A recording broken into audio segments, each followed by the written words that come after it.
Case آپ نے آگے چلانا ہے. ان میں سے ایک اس قسم کا کیس تھا کہ جب سے اس وکیل نے وکالت شروع کیا اس وقت سے لے کے ریٹائرمنٹ تک وکیل وہی کیس چلاتا ہے اور اس کے پیسے کاتے ہیں. بھائی اتنے پیسے دے دے، اتنے پیسے دے دے. یہ حقیقت ہے، مذاق نہیں ہے، لطیفہ نہیں ہے. جب وہ ریٹائر ہو گیا فائل بیٹے کو دے دیا کہ بیٹا آپ وکیل بن گیا میرے جگہ پہ، میں ریٹائر ہو گیا تو آپ نے یہ کیس چلانا ہے. تو اس بیٹے نے وہ کیس کو 2-4 دنوں میں حل کر دیا. اس کا تجربہ نہیں تھا نا، خدا ترس ہو سکتا تھا. اس نے فائل لے آیا کہ ابا جان آپ نے اتنی سالوں سے یہ کیس نہیں ختم کیا تھا، نمٹایا. میں نے 4 دنوں میں کیس ختم کر دیا. فیصلہ جج صاحب کے سامنے میں نے گواہی دے دیا، میں نے پروف دے دیا، ثبوت دے دیا. جج نے فیصلہ سنایا، کیس ختم ہو گیا. وکیل بہت پریشان ہو گیا. بزرگ بولا بابا جان آپ کو چاہیے کہ آپ ہمیں انعام دے دے، ایوارڈ دے دے. میں نے ایک سچ فیصلہ کر دیا، سنایا، کروایا. اس نے بولا میرا بیٹا بہت بیوقوف ہے. بولا سر وجہ کیا ہے؟ بولا میں نے جتنا تم لوگوں کو کوایا ہے، جتنے تمہیں پڑھایا ہے اس کیس کے پیسوں کی وجہ سے، میں نے بولا میں ریٹائر ہو گیا، تو اپنی نسل کو کھوایا کرو، تو بھی ریٹائر ہو جائے گی، پھر اور بھی ریٹائر ہو جائے گی. یہ اپنی نسل کی، تم نے اپنی نسل کی روزی کو بند کر دیا، رزق کو بند کر دیا. میرے بھائیو عدالتوں کی یہ حساب کتاب ہے ہماری. کئی دفعہ آج کل دیکھو تقریباً اس سال میں 2-3 مہینے ہو گئے بھٹو صاحب کا کیس جو ہے نا، ابھی فیصلہ ہو گیا کہ بھائی بھٹو صاحب جو ہے نا بغیر گناہ کے بے قصور اس کو رہا کرو. اور وہ کتنے سال ہو گئے، 40-45 سال تقریباً ہو گیا، وہ مر گیا. تو آج انہوں نے فیصلہ سنایا. جی دیکھو جی یہ ہمارے عدالتی نظام ہے. تو اس لیے اللہ کریم نے اس آیت میں فرمایا ہے کہ ان اللہ یأمرکم بالعدل والاحسان. عدل کرو، عدل کرو، تمہارے ساتھ عدل کا معاملہ ہو جائے گا. کئی بندے اس طرح ہے کہ اس کے کیس لڑتے لڑتے وہ بندے مر جاتے ہیں لیکن کیس پھر بھی چلتے رہ رہے ہیں. کئی بندے اس طرح ہے. اور جب وہ وکیل صاحب یا جج صاحب ریٹائر ہو جاتا ہے پھر مسجد میں اگلے صف میں کھڑے کرے حاجی صاحب آگے آ جاؤ. یہ نہیں بولتے کہ بھائی آگے کیا کیتا ہے. کئی قبریں میں دیکھتا ہوں، ویڈیوز دیکھتا ہوں، قبر پہ جا کے جج کے آ کے کہ بھائی آپ نے تو میرے ساتھ بہت زیادتی کی، یہاں پر آپ نے اللہ کو کیا جواب دینا ہے؟ تو میرے بھائیو عدل اور انصاف اس کے ساتھ کامیابی ہے، اس میں امن ہے، اس میں زندگی کے تمام اصولوں کی خوشیاں ملتے ہیں. اس لیے اللہ کریم نے اس آیت میں فرمایا کہ ان اللہ یأمر بالعدل والاحسان. تو عدل میں بہت سارے جو ہے نا یہ موجود ہے. اسی طرح عدل جو ہے نا، عدل جہاں پر عدل ہو وہاں پر ظلم نہیں ہو سکتا. کوئی بندہ ظالم نہیں بن جاتا. کوئی بندہ جو ہے نا کسی کے اوپر اعتراض بجا یا بے جا نہیں کر سکتا.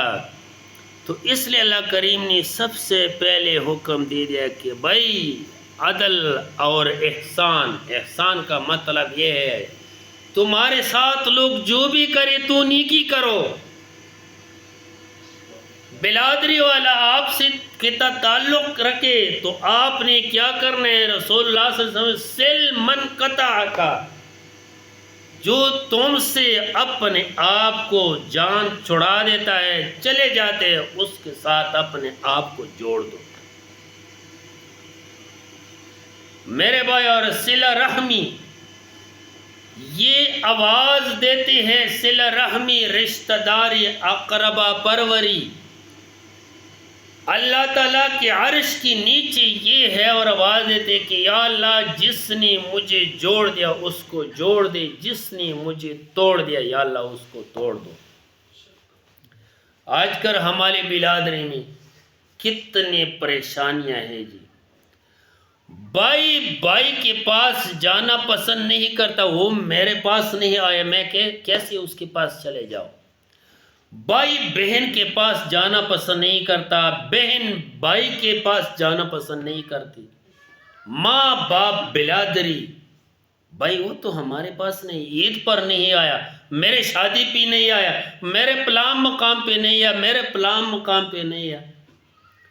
یار جس طرح تمہارے بچے آپس میں بہن بھائی ہے، اس طرح تمہاری بہن بھی تمہاری ساتھ اسی طرح بہن بھائی تھے، اب دونوں، تمہارا بھائی بھی تمہارے پاس اسی طرح تھا۔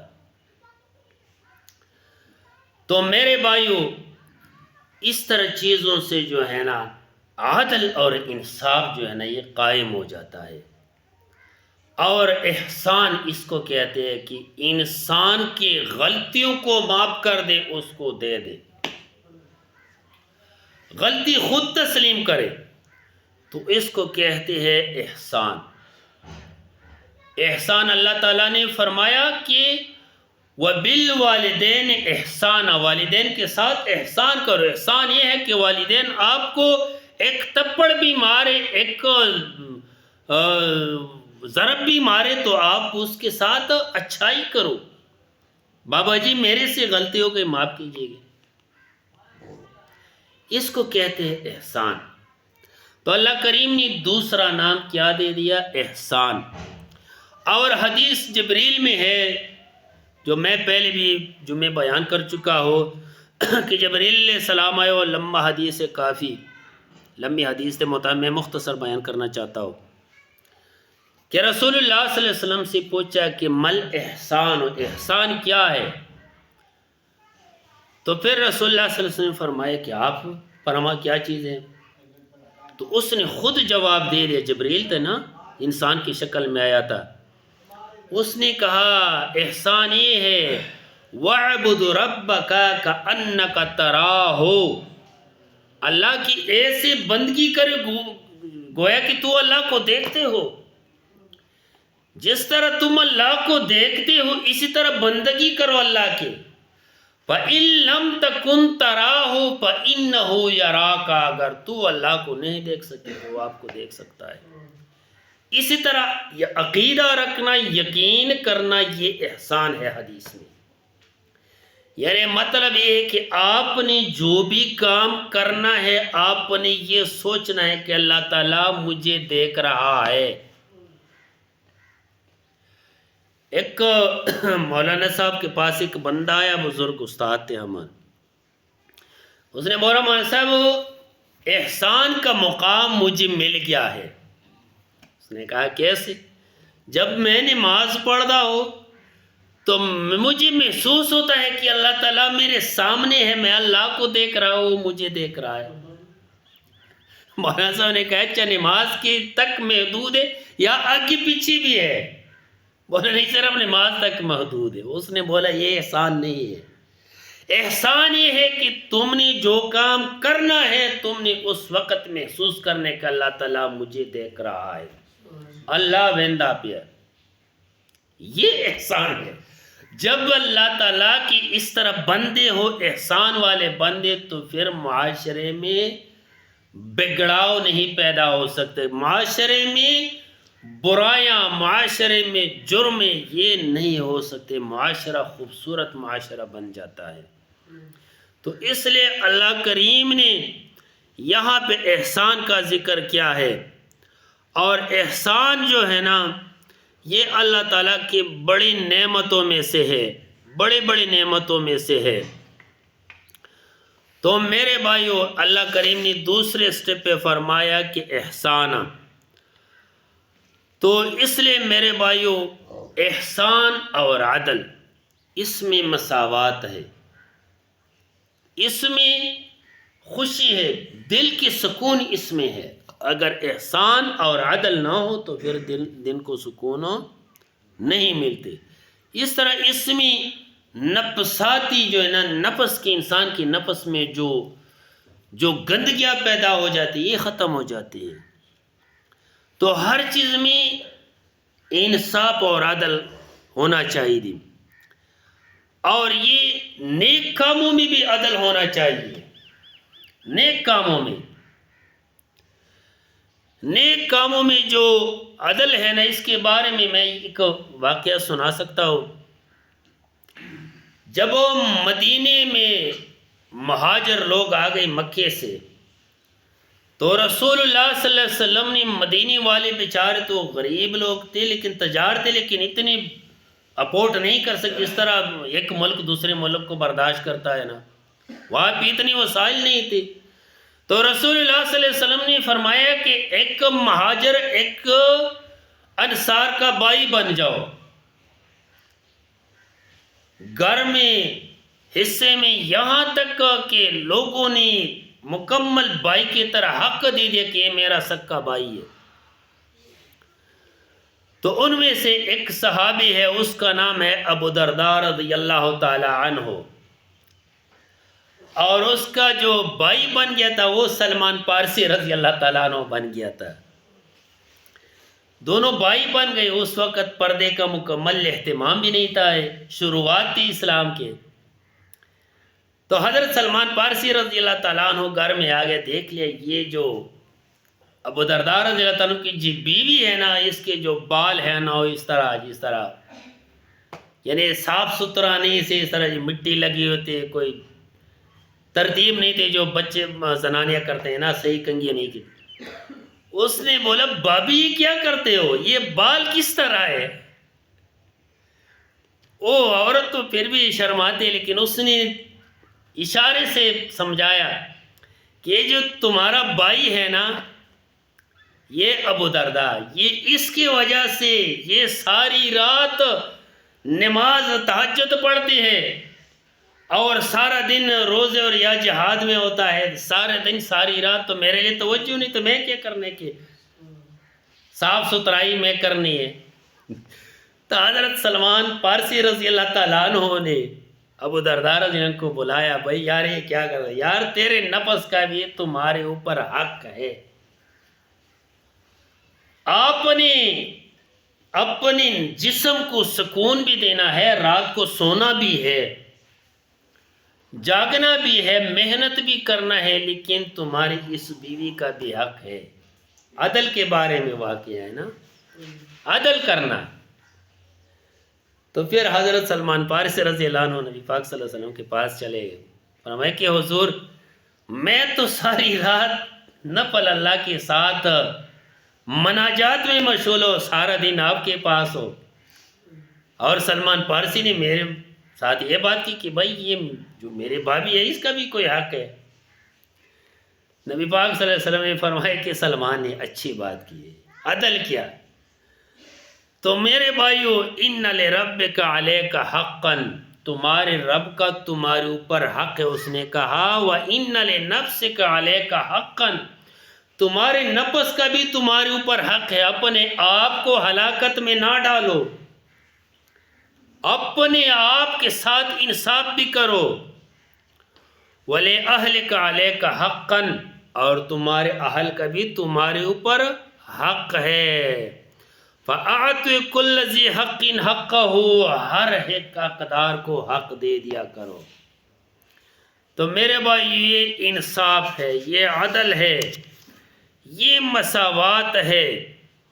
تو اس لیے اللہ کریم نے فرمایا ان اللہ یأمر بالعدل والاحسان، اللہ تعالیٰ حکم دیتا ہے عدل اور احسان کے ساتھ، وَإِيتَاءِ ذِي الْقُرْبَى، اور اللہ تعالیٰ حکم دیتا ہے اپنے رشتہ داروں کو ان کا حق دے دو، بیوی کو حق دے دو، بیٹے کو دے دو، بیٹی کو دے دو، ماں کو حق دے دو، باپ کو دے دو، اور اپنے نفس اپنے آپ کو بھی حق دے دو۔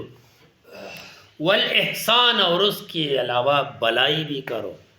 یہ نہیں کہ یہ تمہارا حق ہے لے لو بس دفع ہو جاؤ، ختم ہو جاؤ، نکل جاؤ، نہیں، حق دے دو، حق کے ساتھ پیار محبت بھی دے دو۔ اس کو بولنے کہ بھائی آپ میرے بہن ہیں، آپ میرا بھائی ہے، میں ہر وقت تمہارے لیے حاضر ہوں، آپ میرا باپ ہے، آپ میرا بیٹا ہے، آپ میری بیٹی ہے۔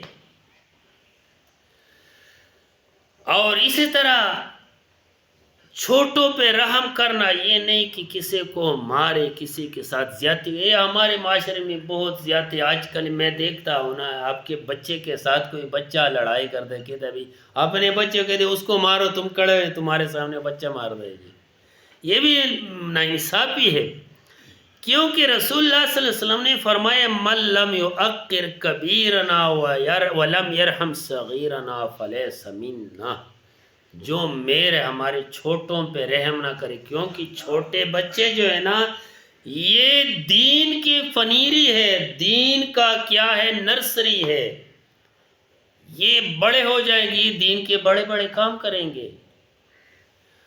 تو اس کے اوپر پیار محبت کرنا.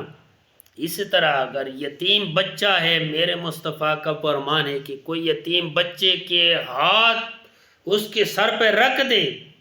یتیم بچہ ہے، اپنی اس یتیم بچے کے سر کے اوپر ہاتھ رکھ دے. جتنی بال تیرے ہاتھ کے نیچے آگے اتنی نیکیاں تیرے، وہ محبت کے شفقت کے ہاتھ رکھنا ہے، غضب کا ہاتھ نہیں رکھنا. اتنی نیکیاں تیرے عمل نامے میں اللہ تعالیٰ لکھ دیتے ہیں. ہم کیا کرتے، جب مر جاتا ہے، یتیم ہو جاتا ہے بچہ، تو اس کے مال کھانے کے لیے ہم تیار ہو جاتے ہیں.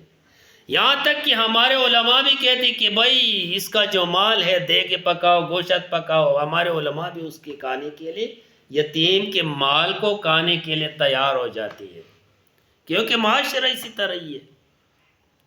تو پھر اس کے ساتھ محبت. اور میرے مصطفیٰ نے فرمایا کہ بہترین گھر وہ ہے جس گھر میں یتیم اور یتیم کے ساتھ اچھا سلوک ہو، اور بدترین گھر وہ ہے جس گھر میں یتیم ہو اور اس گھر میں یتیم کے ساتھ بدسلوکی ہو. میرے بھائی اس طرح پڑوسی کا حق، یہ بھی انصاف ہے، عدل ہے. حضرت عبداللہ ابن مبارک رحمۃ اللہ علیہ ایک اللہ کا نیک بندہ ہے، ولی ہے. اس نے اپنے گھر کو بیچنا چاہا تو ایک بندہ آیا کہ بھائی کتنے کا گھر ہے؟ انہوں نے بولا بھائی 500 دینار کا. دینار ہو بڑے بڑے پیسے ہوتے نا، ٹھیپیا 500 ٹھیپیا ہو سونے کا، کروڑوں روپے آج کل کا بھی بنتا ہے. بولا بھائی آپ کی گھر تو 500 درہم کا بھی نہیں، تو دینار کے بیچتے ہو. اس نے بولا میرے جو پڑوس ہے میں یہ بیچتا ہوں، یہ اچھے پڑوسی میں چھوڑ کے چلے جاتا ہوں، اس لیے میں آپ کو پڑوسی دیتا ہوں. اور یاد رکھنا ہے اس کی پڑوس میں زیادہ تر غیر مسلم تھے، یہودی تھے، اور زیادہ تر وہ عورتیں تھے جس کی خاوند مری ہوئے تھے، یعنی بیوہ عورتیں. جب حضرت عبداللہ ابن مبارک رحمۃ اللہ علیہ فوت ہو گیا، دنیا سے چلے، 30,000 گھرانے ایسے تھے جس کو یہ راشن مہیا کرتا تھا. 30,000 گھرانے سمجھے کھانے پینے سے محروم ہو گئے. ایسے پڑوسی. یہ عدل ہے، یہ انصاف ہے. تو میرے بھائی اللہ کریم نے اس لیے فرمایا، اس کو کہتے ہیں تمام آیتوں میں سے جامع آیت، اجمع من القرآن. یہ آیت ایک اعظم من القرآن آیت و آیت الکرسی ہے، اور یہ جامع آیت ہے. اور ایک امید بری آیت جو ہے نا، قل یا عبادی الذین اسرفوا علی انفسہم لا تقنطوا من رحمت اللہ. یہ قرآن کے 3 آیتیں جو ہیں نا، اس میں مکمل معاشرے کا کنٹرول ہے. معاشرہ اس کے اگر اس کے اوپر کوئی عمل کرے تو اس کو اللہ تعالیٰ ہدایت دے گا. حضرت عبید اللہ سندھی رحمۃ اللہ علیہ جو ہے نا، وہ گیا ترکی میں، اور یہ بہت جید عالم تھا. اس نے بڑے بڑے سکھوں کو مسلمان کیا. یہ خود سکھ تھا اور پھر یہ مسلمان ہو گیا. اللہ تعالیٰ نے ایک عالم، ایک فقیہ بنایا قرآن کے علم کی وجہ. مدینے میں چلے گئے، کافی درس تدریس مکے میں. پھر وہاں سے بولے کہ بھائی میری خواہش یہ ہے کہ میں اللہ کی کلام لوگوں کو سنایا کروں.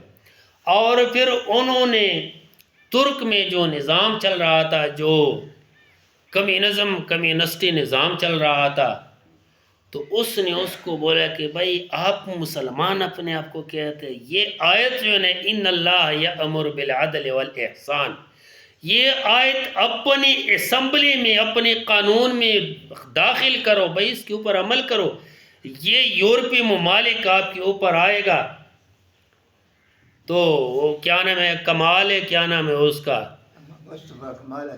مصطفیٰ کمال، تو ہاں جی اس نے بولا کہ بھائی میں تو اس طرح نہیں کر سکتا، میرا لین دین یورپ والے کے ساتھ۔ آج جا کے میں کئی ویڈیو دیکھتا ہوں بڑے بڑے بزرگوں سے جو ہے نا، یہ نیوز والا پوچھتے کہ بھائی اسلام کا کلمہ کیا، اس کو کلمہ بھی نہیں آتے، حالانکہ بڑے بڑے جامع مسجد ترک میں علماء بھی آج بھی موجود ہے، لیکن اسلامی قانون جو ہے نا اس نے نہیں منظور۔ پھر وہ ناراض ہو کے عبید اللہ سندھی واپس آئے، پھر چلا گیا حرم شریف۔ تو میرے بھائی قرآن پہ عمل کرنا، ایک ایک آیت پر ایک